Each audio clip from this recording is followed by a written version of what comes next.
Buenos días, iglesia. Bienvenidos a todos a la iglesia Forzosa Boulevard. Como siempre, qué bendición estar con ustedes el día de hoy. Si esta es tu primera vez, bienvenido. Hemos estado andando a través del libro de Marcos, viendo la vida de Cristo Jesús, aprendiendo en detalle sobre la manera que Él vivió y de la manera que su vida nos impacta, no solamente en el día de hoy, pero también para nuestra eternidad.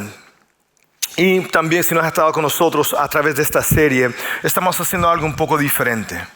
Cuando leemos la palabra de Dios, quiero que entiendan muy bien que lo más importante que se pueda decir de esta tarima es cuando se lee la palabra de Dios. Es lo más importante que se va a decir aquí en el día de hoy. En los tiempos de Jesús, en las sinagogas, se leía la palabra de Dios. Y en esos tiempos, esos judíos escuchaban como si Dios mismo estuviera hablando. Y tenían una postura de alma y de corazón que estaban recibiendo, escuchando las palabras de Dios. Los animo en esos momentos, mientras que leemos a través de esos versículos, que estén escuchando y recibiendo con la misma postura de ellos. Vamos a estar en Marcos capítulo 14, versículo 32 al 72. Abran sus Biblias, enciéndalas. También los versículos van a estar detrás de mí. Fueron a un lugar llamado Getsemaní. Y Jesús dijo a sus discípulos: siéntense aquí mientras yo oro. Se llevó a Pedro, a Santiago y a Juan y comenzó a sentir temor y angustia.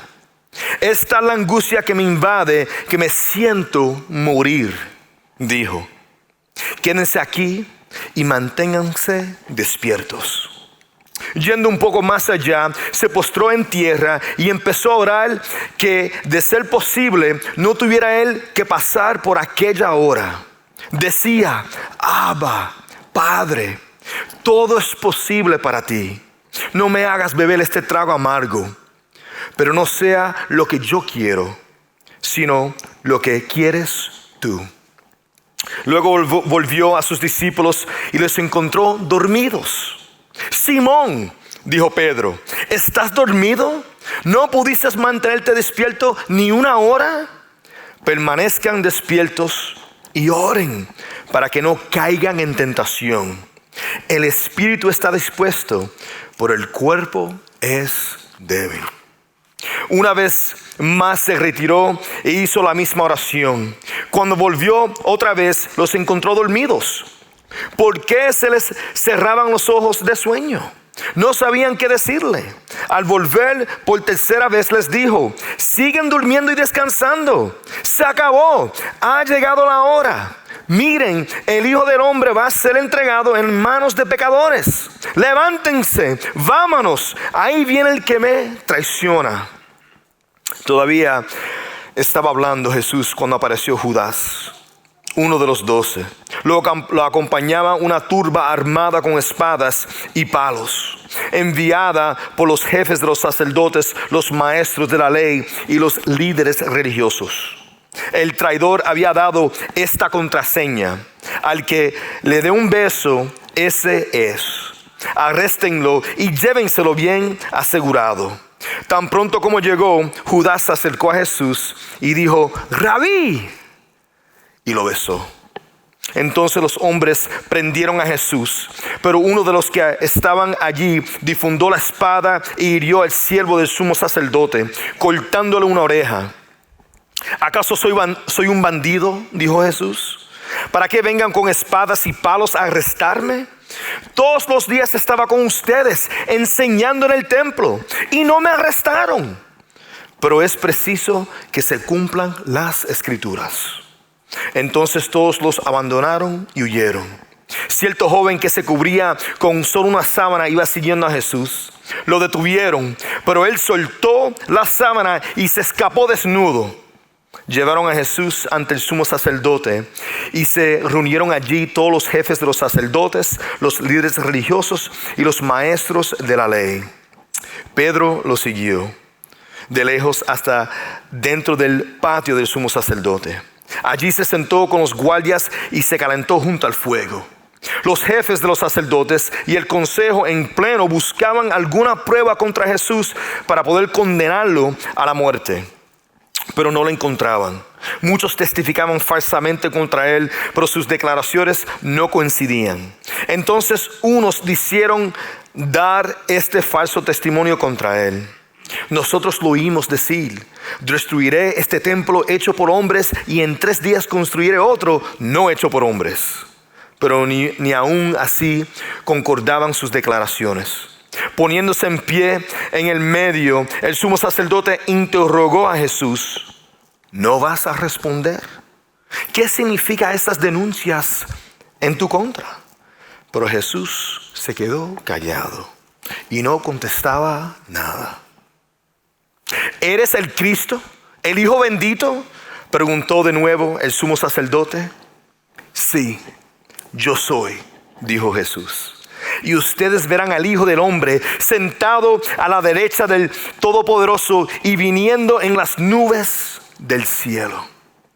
¿Para qué necesitamos más testigos?, dijo el mismo sumo sacerdote, rasgándose las vestiduras. Ustedes han oído la blasfemia. ¿Qué les parece?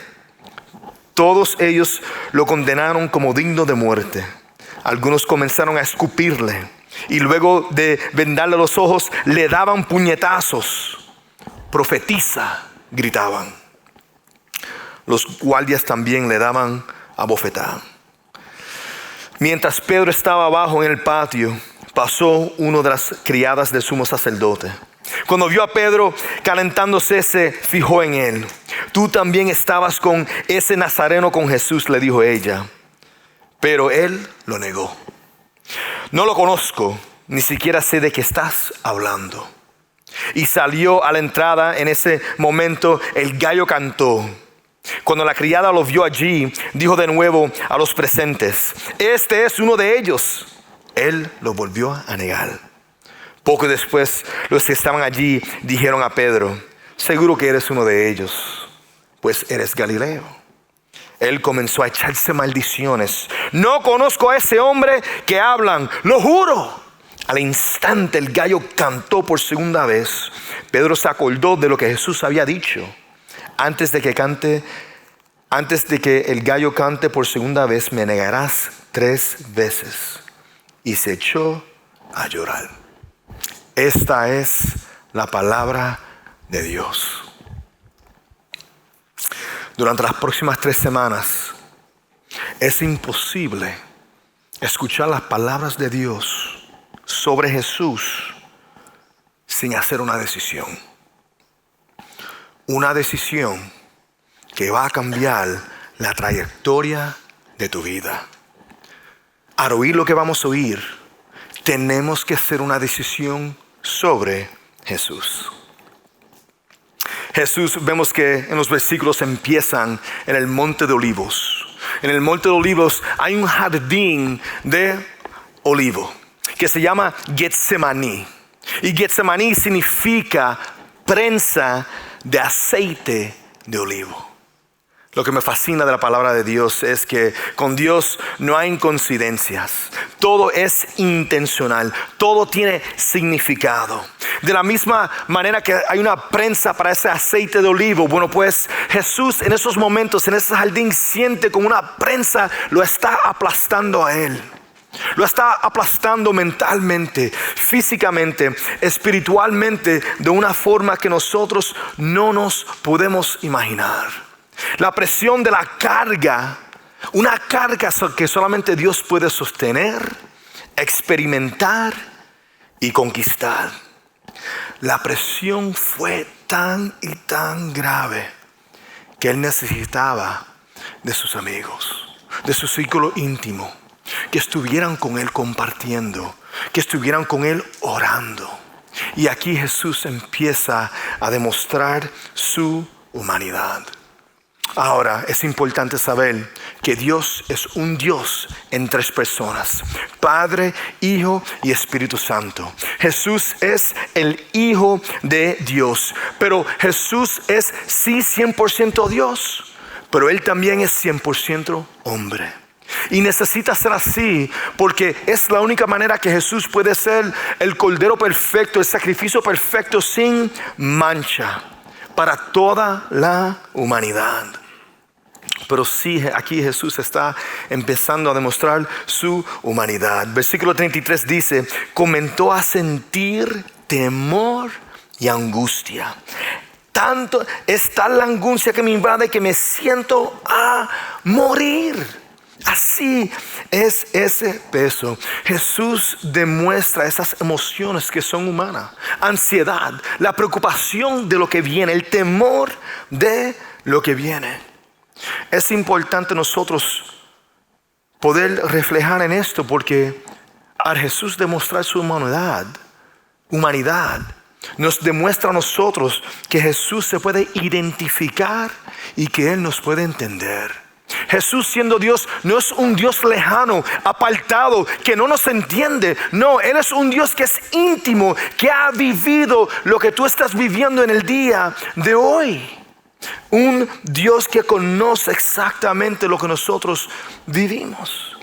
Ahora, Él puede comprender lo que nosotros vivimos diariamente, pero nosotros no podemos comprender la gravedad, el peso de lo que Él se está enfrentando, de esa angustia que Él siente hasta sentirse a morir. Ahora, esta muerte de la que Él habla no es la muerte que tú y yo pensamos. Cuando tú y yo pensamos en muerte, pensamos en esta muerte física.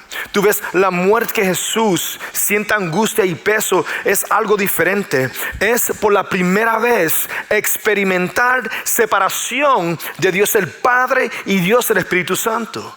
Tú ves, Dios siendo un Dios en tres personas, Padre, Hijo y Espíritu Santo, es una relación amorosa, eterna que siempre ha existido. Y por la primera vez en eternidad, Jesús se va a cortar de esa relación por nosotros.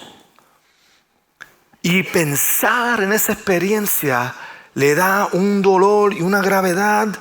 Honestamente, no hay palabras que pueden describir o justificar perfectamente el dolor que Jesús está sufriendo al saber que va a estar apartado del Padre por nosotros.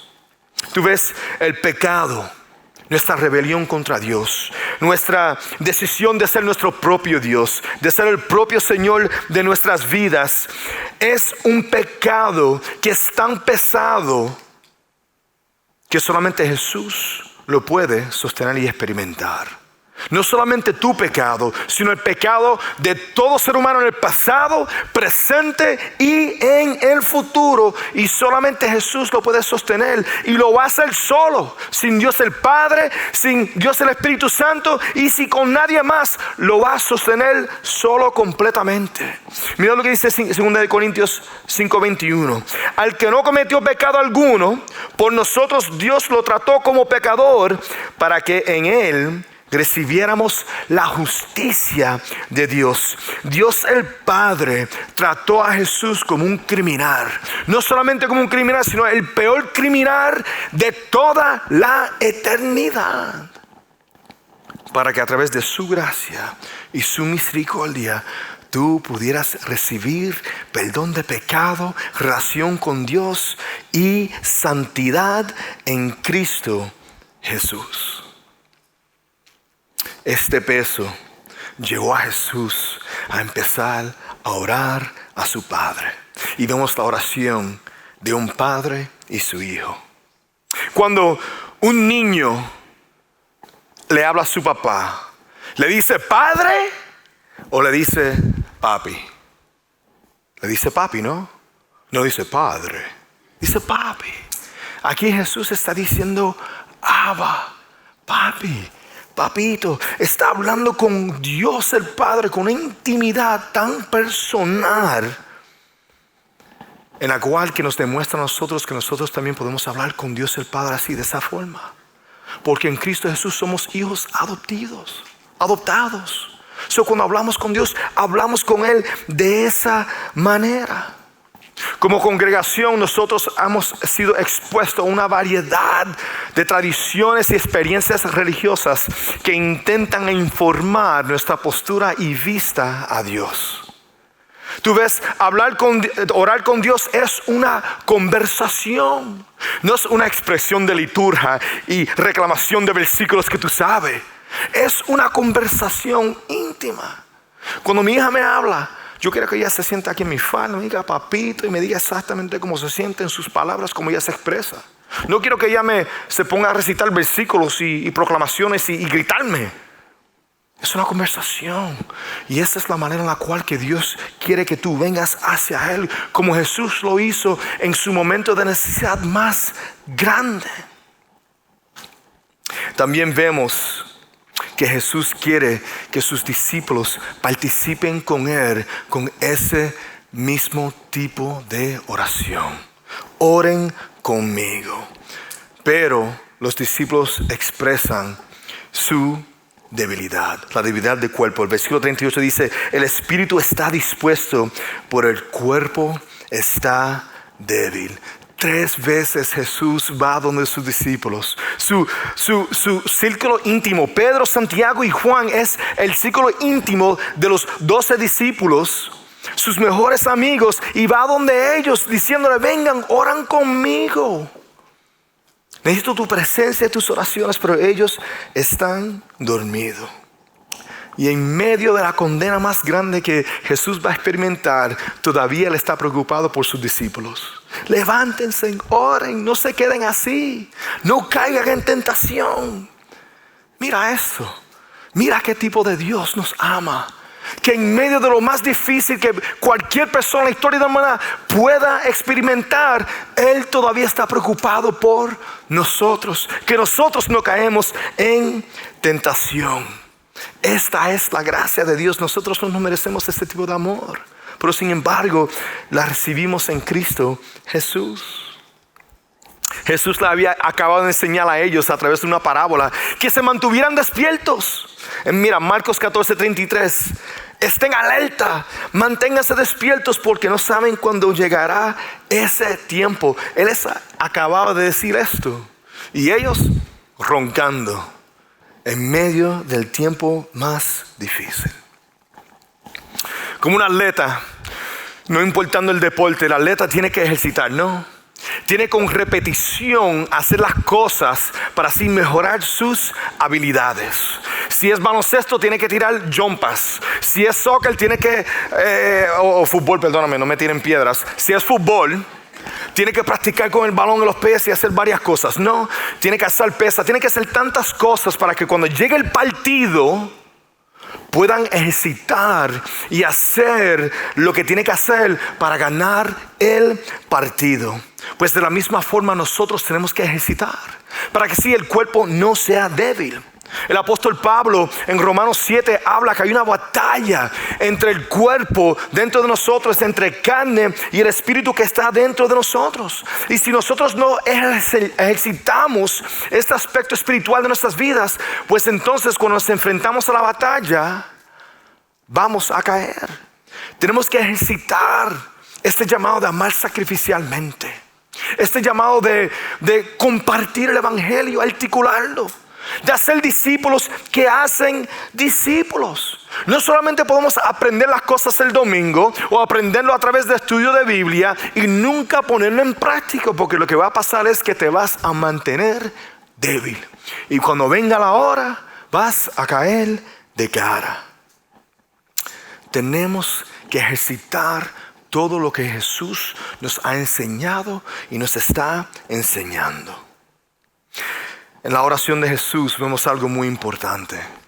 Jesús, en medio de lo que se está enfrentando, este peso, esta prensa, pecado que se va a derramar sobre Él, vemos de manera que se somete a la voluntad de Dios. Otra vez lo que le espera a Jesús es tan y tan pesado, que Jesús le dice: Abba, si hay otra manera, por favor hazlo. No mi voluntad, sino tu voluntad. Papá, si hay otra manera que podemos salvar a toda la humanidad sin yo tener que estar apartado de ti, por favor, hazlo. Pero no mi voluntad, sino tu voluntad. No importa cuán difícil sea tu circunstancia, No importa cuán difícil es lo que te estás enfrentando hoy o mañana. Siempre tenemos que buscar la voluntad de Dios. Es mucho mejor que nuestra voluntad. Su voluntad siempre es el mejor camino. Aunque no lo podemos comprender, aunque no sabemos exactamente cómo va a salir, su voluntad es lo mejor siempre. Pero pastor, ¿cómo buscamos su voluntad? Buscamos su voluntad a través de la palabra de Dios. Lo buscamos a través del cuerpo de Cristo Jesús. Tenemos ancianos, tenemos diáconos, tenemos líderes espirituales que cuando estos momentos vienen, el hierro afila el hierro, nos recuerda de la palabra de Dios y nos alenta a tomar la voluntad de Dios. También nos demuestra que la crucifixión de Cristo Jesús era el único camino. No había otra manera para salvarte, restaurarte, redimirte y permitir que tú tengas una relación con Dios. Es el único camino, es la única verdad, es la única vida. Con tu sugerir que hay otro camino, estás minimizando la crucifixión de Cristo Jesús. Estás minimizando el sacrificio que hizo Jesús. Estás minimizando el sacrificio que Dios el Padre hizo al entregar a su único Hijo. Con tu pensar que hay otra manera para ganarte una relación con Dios y recibir eternidad, estás minimizando a Cristo Jesús y el peso que Él está viviendo. Esta angustia, este dolor a morir. Jesús, en medio de esto, ahora lo vienen a arrestar. Y cuando sucede, vemos una falta de apoyo, ahora vemos una traición. Todos se van corriendo. Todos se olvidaron todo lo que Jesús les había enseñado. Todos sus discípulos, sus mejores amigos, fueron más preocupados por su bienestar que el bienestar del Mesías, de su rabí, del que les va a traer salvación y libertad de opresión. No sé si se fijaron, pero que hay un versículo que ponen que había uno de sus discípulos que tenía una sábana puesta y de momento lo agarran y él suelta la sábana y se sale corriendo desnudo. ¿Por qué van a poner eso ahí? ¿Por qué es tan importante saber que uno de los discípulos se fueron corriendo desnudos? ¿Saben por qué? Creen que ese fue Marcos. Marcos puso eso ahí porque podemos creer que ese fue Marcos que se fue corriendo desnudo. Por eso lo pusieron ahí. Hasta el mismo autor que estaba dando testimonio de lo que él vio salió corriendo desnudo. Pedro también se fue corriendo, pero después empezó a seguir. Arrestan a Jesús y llevan a Jesús ahora delante de este consejo. Este consejo es como 70 hombres, se llama el Sanedrín. Estos son los líderes religiosos, son los maestros de la ley. Y bueno, pues ellos se reunieron, pero se reunieron de una manera que están rompiendo su propia ley. Se están reuniendo de noche. No están haciendo un juicio público como deben. Lo están haciendo durante el festival que no es permitido. Todo porque quieren hacer todo posible para descreditar a Jesús. ¿Y por qué lo quieren hacer?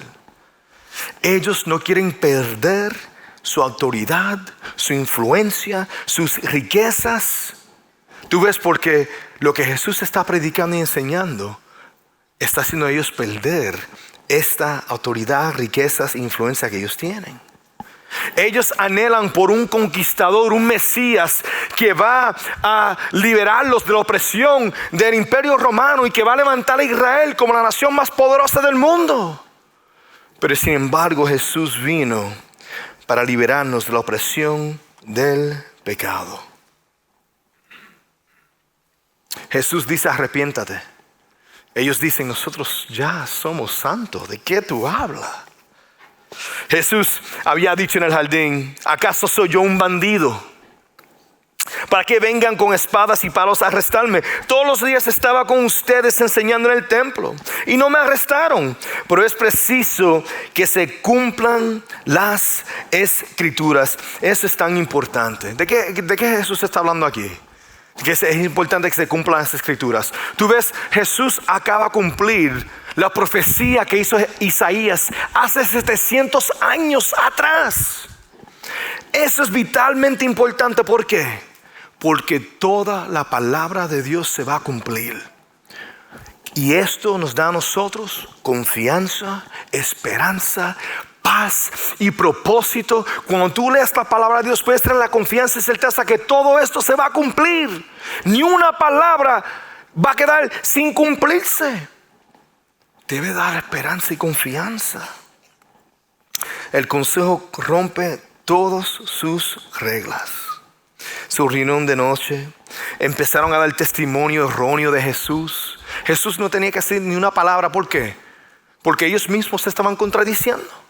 Ellos se quedaron callados. Ya Jesús, como leí, había predicado en los templos y había dicho en detalle quién Él era y por qué Él viene y qué es lo que dice la palabra de Dios. Ellos ya sabían y habían escuchado todo.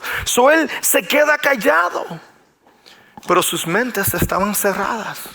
Ellos no querían escuchar. Ellos están rechazando a Jesús. Se estaban oponiendo a Él. Fíjate que hoy en día nosotros respondemos a Jesús de la misma forma, con mentes cerradas. Se escucha lo que se está diciendo hoy y sales de aquí y se te va a olvidar todo. Algunos incluso se van a oponer a lo que se está diciendo de Jesús, porque queremos vivir las vidas que queremos vivir. No queremos sentirnos con este juicio. Queremos ser santos en nuestros propios ojos. Queremos vivir como queremos vivir. Queremos justificar nuestras propias vidas.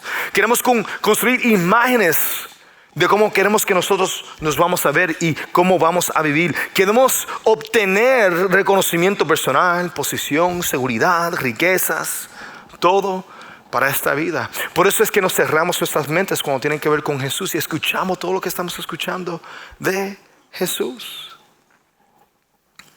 El sumo sacerdote le pregunta a Jesús: ¿eres el Cristo? ¿El Hijo del Bendito? ¿Eres el Cristo? ¿El Hijo del Bendito? La pregunta en sí dice que ya el sacerdote supremo o alto ahí, Caifás, ya sabía quién Jesús decía quién él era. El Cristo significa el ungido, el Mesías, el líder que traerá paz, libertad de toda opresión. Jesús viene para darnos opresión del pecado. Ellos quieren libertad de Roma. Ellos quieren ser santos. Cuando nosotros no recibimos a Jesús como Salvador y como Señor de nuestras vidas, le estamos diciendo no a libertad, a paz, a libertad de opresión. Eso es lo que decimos.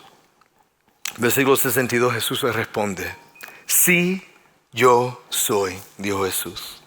Y ustedes verán al Hijo del Hombre sentado a la derecha del Todopoderoso y viniendo en las nubes del cielo. ¿Qué está diciendo Jesús? Primeramente, al decir yo soy, es la respuesta que Dios le dio a Moisés cuando Moisés le preguntó cuál es el nombre, quién es Dios. Y él dijo yo soy. Al Jesús decir yo soy, le está comunicando yo soy Dios. Claramente para que ellos lo entiendan y lo recibieran. Su exaltación, sentado a la derecha del Padre. ¿Qué significa esto? Que Dios el Padre le está dando a Jesús toda autoridad, todo poder, todo derecho sobre toda la creación, todo sobre Jesús. Su resurrección y su regreso viniendo de las nubes. Para esto nos da te debe dar gran alegría. ¿Por qué? Porque ¿quién va a estar sentado con Jesús a la derecha del Padre? Toda persona que pone su fe en Cristo Jesús y lo confiesa como Salvador y como Señor. Que nosotros vamos a resucitar con Él. Que estaremos completos en Él, sin falta de nada. la delegación de líderes y maestros de la ley básicamente le dicen no gracias a esto. No estamos interesados. La respuesta de Jesús es de gran motivo para nosotros en el día de hoy. Pero fue también lo que lo condenó a él. Ahora ellos lo condenan a muerte. Le escupen en la cara. Le cubren los ojos. Le dan bofetadas. Se burlan de él. ¿Quién fue el que te dio la bofetada en la cara? Y aquí también vemos la piel débil que conquistó también a Pedro. Jesús le había dicho a Pedro ya que él lo iba a fallar, que lo iba a traicionar 3 veces. No me quiero enfocar tanto en Pedro, pero algo muy importante aquí que nos tenemos que recibir sobre lo que ocurrió con Pedro. Pedro, al saber que había traicionado a Jesús y que se llevó a cabo lo que Jesús dijo que iba a suceder, se quebrantó, lloró y se arrepintió. Tú ves, Pedro es la roca por la cual que Jesús levantó la iglesia. Ustedes, por la obra que Jesús hizo en y a través de Pedro. Pedro se arrepintió y Jesús lo recibió. Que nos enseña algo muy importante. No importa lo que tú has hecho en el día de hoy. No importa lo que has hecho en tu pasado. No importa cuán asqueroso ha sido tu comportamiento contra Dios. Si te arrepientas, si pides perdón, Jesús es fiel en recibirte.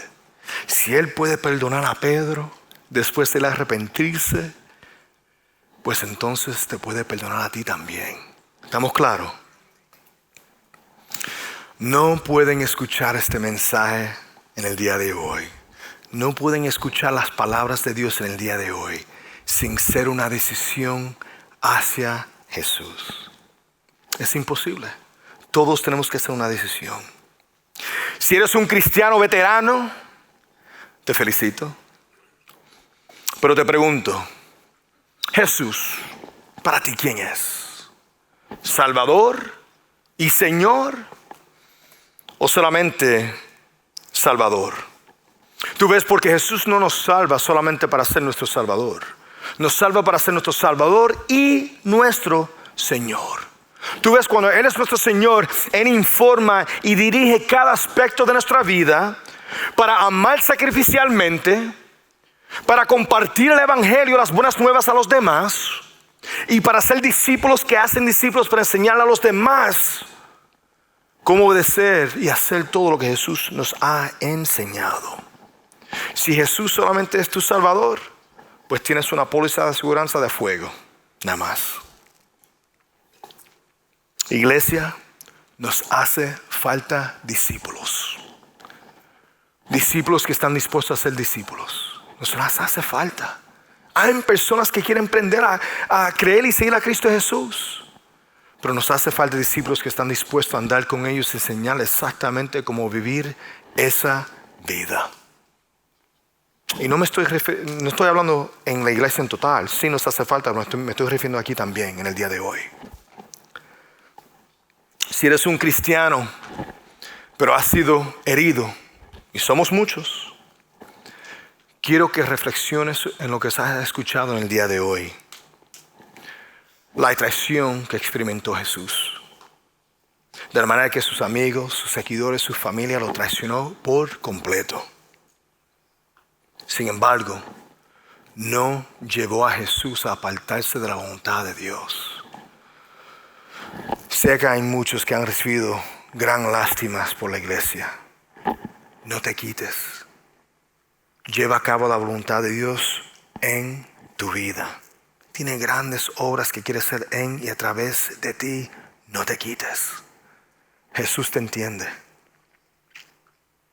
Quizás estás aquí en el día de hoy y nunca te has entregado a Jesús como Salvador y como Señor. Pues te pregunto, ¿qué esperas? ¿Qué esperas? ¿Has escuchado quién es Jesús? Los versículos hablan por sí mismos. Es la palabra de Dios. La profecía de hace más de 700 años se ha cumplido. Todo se va a cumplir. Jesús es Dios, es el Hijo de Dios. Él es el Mesías. Él entregó su vida por ti. Echó la carga del pecado sobre Él para que tú recibas liberación de opresión, de pecado. Tengas una relación con Jesús y finalmente recibas la esperanza y el propósito que siempre has anhelado, que está aquí y el mundo no puede llenar lo que te hace falta aquí. Hoy te invito a responder a lo que has escuchado de Jesús si nunca lo has respondido antes. Quiero invitar a todo el mundo que por favor cierren sus ojos. Cierren sus ojos. Y oren conmigo. Si tú estás aquí en el día de hoy y nunca has confesado a Jesús como tu Señor o tu Salvador, te quiero dar esa oportunidad. Y quiero que ores conmigo. Señor, reconozco que Jesús es el Hijo de Dios, que Él es Dios, que Él es Salvador y que Él es Señor. Jesús, me arrepiento por mis pecados. No me puedo salvar. Estoy en necesidad de un Salvador. Quiero que tú, Jesús, seas mi Salvador, mi Señor. Recíbeme. Si has hecho esa oración en mente y alma, has sido perdonado, restaurado y Jesús te ha recibido.